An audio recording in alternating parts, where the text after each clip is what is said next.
So, compared to everyone else who's been on YouTube, you can just call me like fairly new. And I've just been kind of perusing around to figure out like what do people do on YouTube and what's popular. And one thing I've run into is a lady by the name of Dodash that everybody seems to be talking about, and some guy by the name of Dash of Faith. Now, I never caught the Dash of Faith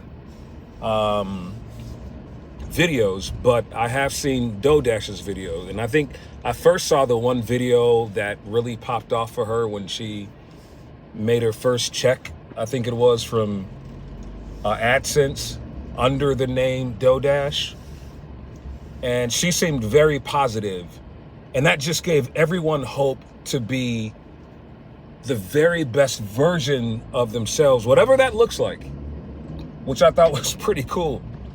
I started going down the rabbit hole and watching more of her videos. Then I saw that things kind of turned a little bit. Everybody had something bad to say. They didn't like her laugh. They thought she was phony. Oh, she's been around for a long time. This is nothing new for her. She's plain. I mean, it was the typical crabs in the bucket mentality. And I didn't know that that's what YouTube was about. I thought YouTube was about people creating content. What I'm saying is people, and I don't know, maybe is content just talking about whatever? Is content just talking about what other people are doing and are not doing, rather than sharing something unique about yourself? So I watch many people on YouTube, like the Jay Shettys of the world, or Tony Robbins, or Myron Golden, even CJ So Cool. I even watched some of those family videos back in the day until things start to go a little crazy. But now it seems like the theme today is kind of riding off of everybody else's coattails, and I don't get that. To see everybody bring this young lady down it's beyond me. I don't get it. Like, oh, I've seen people say that they hate her. She's whack. She's this.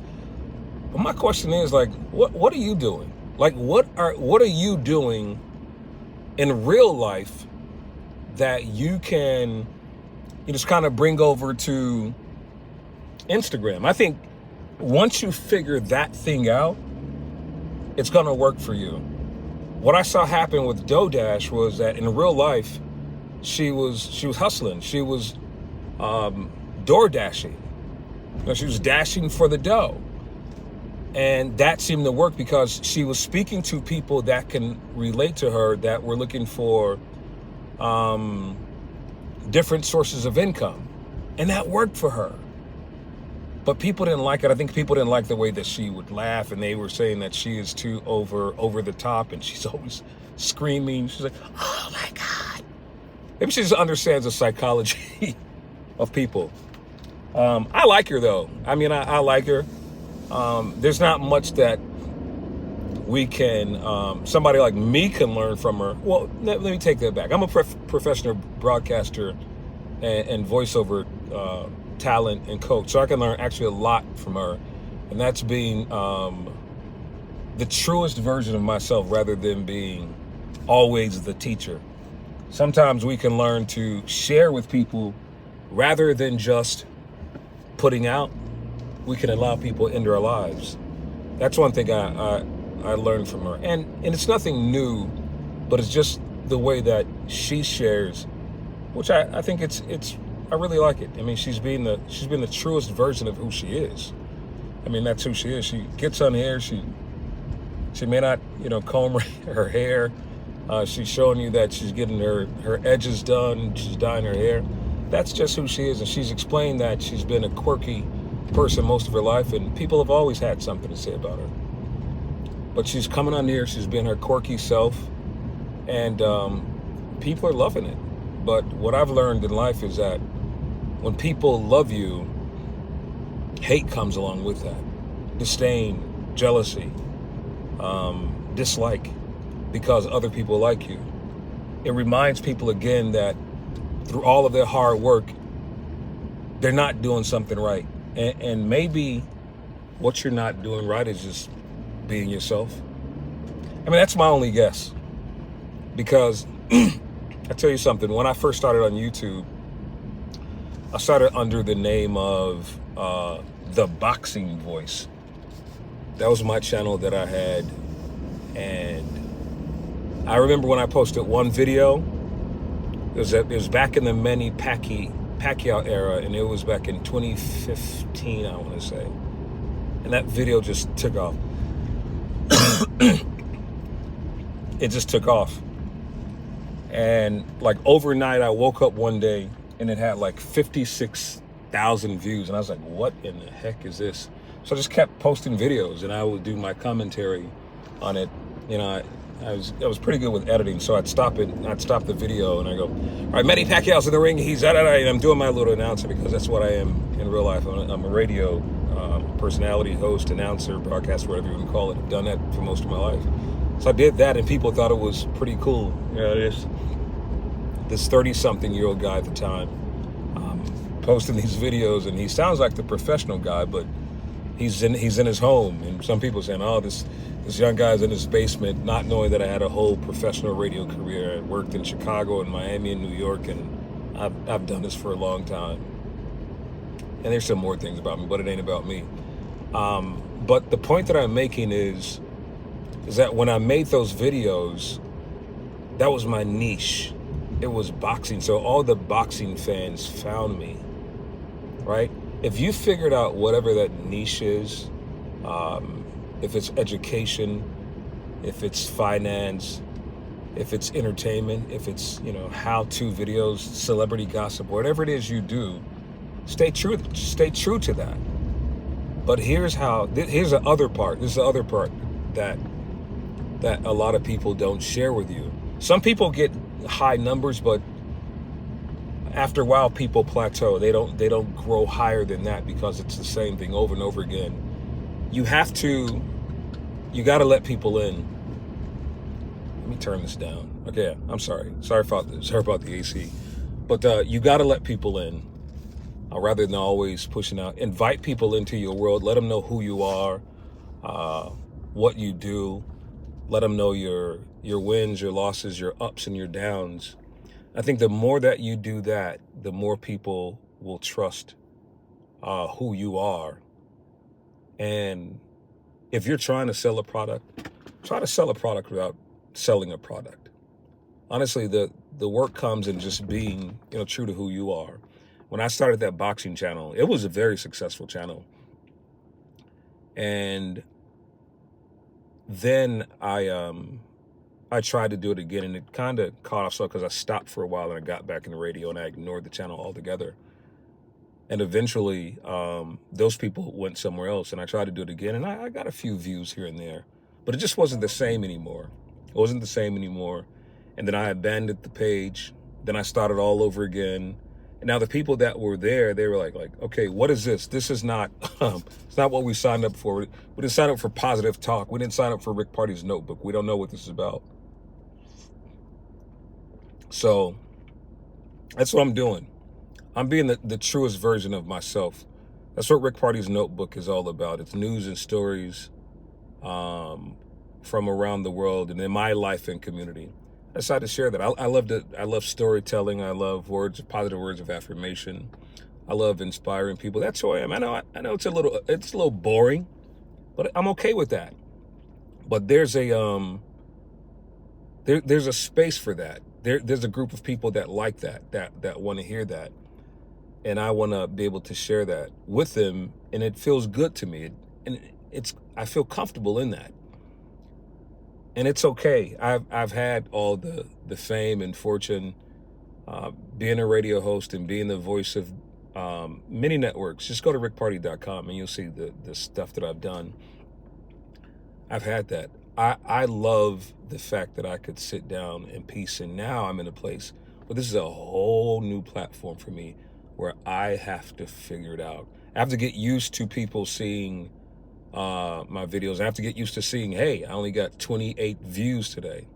It's okay. Like, I am totally okay with that. I wanted to be in a place where I could start from scratch, where no one knew me, that even when I do my show with my microphone and my lights and is looking all glossy in my studio, that even then I make this perfect video that people may not watch or it may not catch on. I'm so good with that because here's the thing. I believe in my head that I'm going to continue to grow in this space. I do believe that it's going to catch on with people. And I just really believe that I'm going to be successful in this space, whatever that looks like. I know that my videos will become a little longer. Right now, my storytelling on those pages, they're a little short, and it's cool, but I like it that way. And I'm learning how to use shorts, and I'm just learning all of it. So there's nothing. Here's the thing, man. For people that watch people like Dodash or the other people out there, rather than joining the bandwagon of hate, how about you sit back and ask yourself, what is it about this person that everyone else likes? I don't like her, but what is it? I'm not saying I don't like her. People, if you're saying this to yourself, what is it about this person that everyone else likes? And once you figure that out, then you add it to your experience. Maybe it is the way that she laughs. Maybe it is the way she continues to show up and she posts videos when she feels like it. This is what I understand about the psychology of people. We live vicariously through other people's lives. So sometimes when you're watching a soap opera, you feel connected to it, right? And you know, like once that show just disappears after a while, you're like, God, what am I going to do with my life now? Right? So people become attached. Now we're all attached to Dodash's life or CJ So Cool's life. CJ So Cool, he's with royalty in the entire family, and that's how he really got successful, because you saw this black man and this young black woman, and he took on her children. He had no children. He took on her children and became their father, and they went on tour, and he's really successful. And then things started to twist on YouTube, where he started to make a lot of money, and he started, kind of feeling himself. And then eventually the family broke up. But at the same time, CJ's a young guy. And I think so many things happened for him so fast. And I don't blame him, because I've done some stupid things in my life, when I was his age. I'm 56 years old now. But CJ's learning. He's learning. He's in a new relationship with Lexi. He has a daughter. He has a relationship with his daughter, Kamari, who lives in Gary, Indiana. And I know this because I've been watching for years, and I'm originally from Chicago. I'm a small country town somewhere. And I don't know, I may start doing content here about this small little town and its people. Like every time I drive around, I see nothing but Trump signs. And it's kind of weird. Like I see a Trump sign, then across from them, there'll be a neighbor with a Harris Walls sign. It's kind of weird, but it's cool. But nobody wants trouble, and that's what I'm learning in neighborhoods like this. But anyway, let me not get off track. I just want to say to you, if you're learning to grow on YouTube like I am, just do the work. Seriously, just get on here and just do the work. Don't worry that nobody's watching your videos. What's going to happen is, I'm going to take this guy, for example, Kevin Samuels, God rest his soul. They called him he was a guy who would give advice to women, but he was straightforward with women. Now some people kind of going back and go, well, he was kind of right about this or that. People kind of on the fence about Kevin Samuels, but his videos still live on. He's a guy who caught on in a year. He went from numbers like us, like he had small followings, and then his numbers shot up like to 1 million overnight. He had the lights, he had the cameras, he had the microphones, he had all the things. So when someone says to you, you don't need that, well, that's not true. If you're going to be a regular podcaster or a vlogger and you're just going to go around the world and show people your life, yeah, you don't need the lights and stuff like that. But if you're a studio vlogger, I think you need the lights. If you're going to be in the studio, and that's going to be like your set, you'll need the lights. Kevin Samuels blew up overnight, and no telling where he would have been today.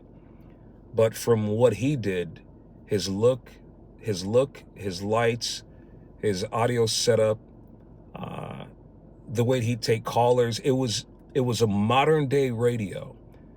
And when he died, a lot of content creators were born.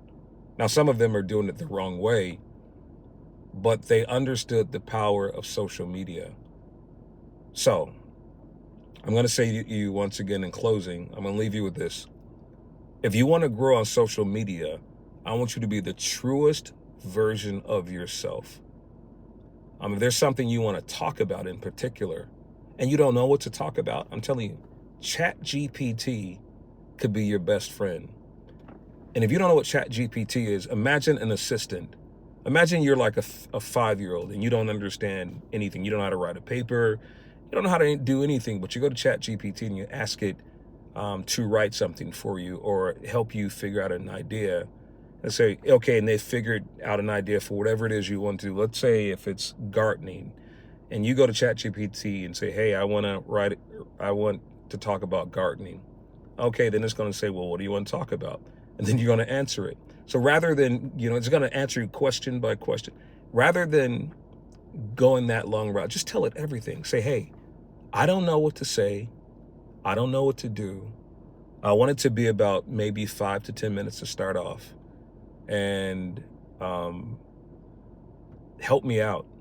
I want it to sound like I'm taking some pauses and I'm thinking. So if you can add an ellipsis, the ... to represent where I'm going to think, create that for me. I want to sound natural as possible. I don't want to use words that are over the top.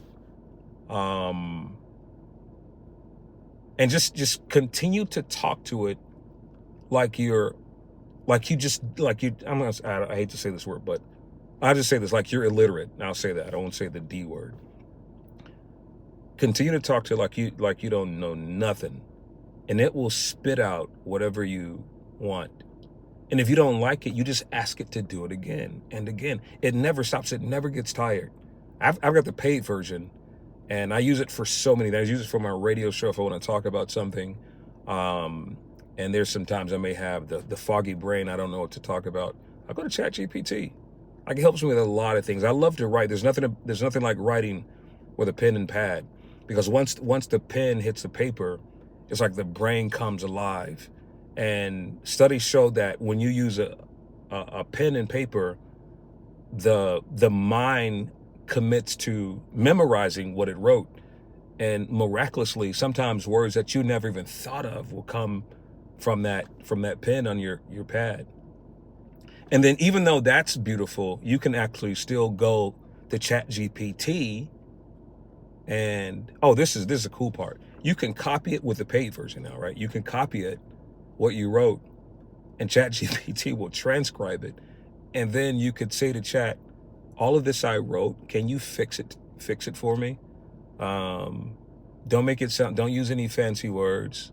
I hate the word resilience when it uses that. Don't use resilience. Don't use beacon of hope or nothing, because I don't use words like that. You can even say to it, hey, I'm black and people from my neighborhood speak a certain way. Can you speak that way for me in the script? It'll write that. It'll be like, hey, yo, what up, fam? It's incredible. So again, I want you to be original. I want you to be the truest version of yourself. I want you to be transparent. I want you to watch everybody and learn something from them, but don't waste your time talking about what other people are doing wrong on YouTube.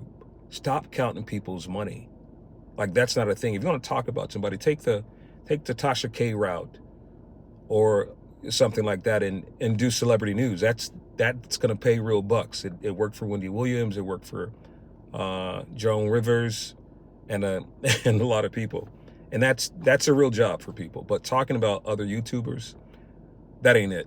That's really not it. Especially talking about people that are trying to come up like you, that are struggling. I mean, this young lady, it's her first time on YouTube. She's making more money than she's ever made before. That's another thing that people like, because some people have made that money. And that's nothing for them. But, I mean, who wouldn't want to be on YouTube and make money just for talking, right? It's so easy. It's so easy. Commit to ChatGPT, make it your friend. And that's all I got, all right? Make sure you like and subscribe to my page, Rick Party's Notebook. And I'm also a voiceover teacher, so I do something also on the Rick Party method as well. So go check that out. And sometimes I'll go there and I'll teach. But I love talking. I'm a radio host and I'm a voiceover coach and professional. So I do a lot of stuff. So be my friend. Follow me. Let's get to know each other. And I'll pop on every now and then. I'm drinking a I think it's called a medicine ball from Starbucks.